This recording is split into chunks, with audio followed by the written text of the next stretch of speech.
Hey everyone, so I just got a new drone, a Mavic Air 2, and one of the things that really attracted me to this drone, other than this awesome camera sensor and awesome flight time, is the ActiveTrack mode, which is a mode that lets the drone automatically follow an object in the picture. So you saw I just stuffed the remote into my backpack and got writing again here. That is one feature that is kind of annoying, is that you have to use the controller and phone to control the drone. It doesn't have any sort of gesture-based control, at least not yet.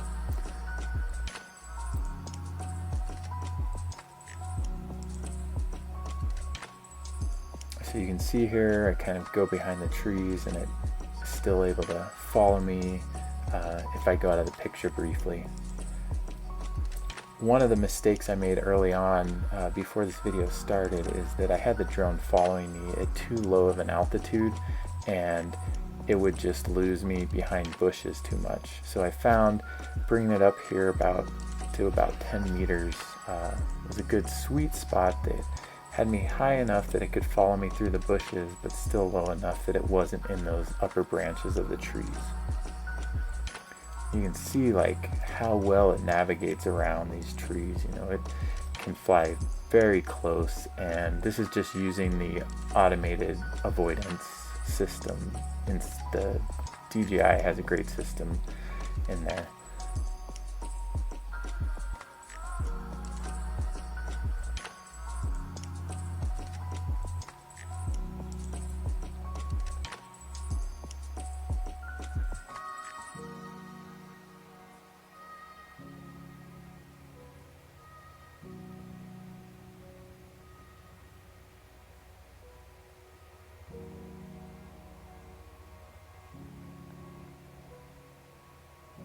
So I know the biking isn't super impressive here, so I haven't really gotten to test, how fast it can follow.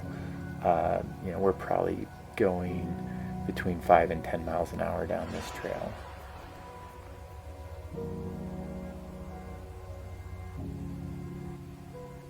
There again, you see how close it gets to these trees and bushes, all these obstacles. It can just fly up and down and around everything. It's just really impressive.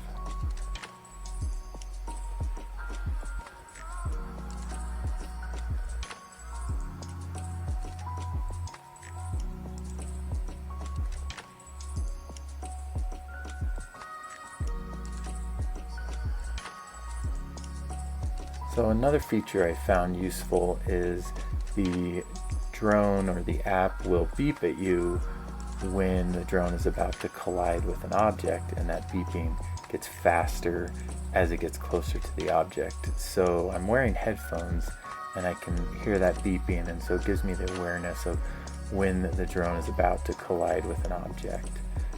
You'll see at the end of this video that comes in handy if the drone does get stuck somewhere and can't keep following you. And you could listen for the drone, obviously, but sometimes that's not enough.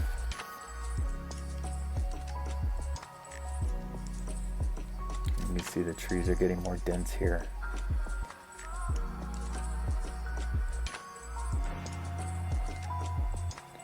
And this is where the drone gets stuck here. It tries to go around that tree, but it just can't find a good path. And that's it. Thanks for watching.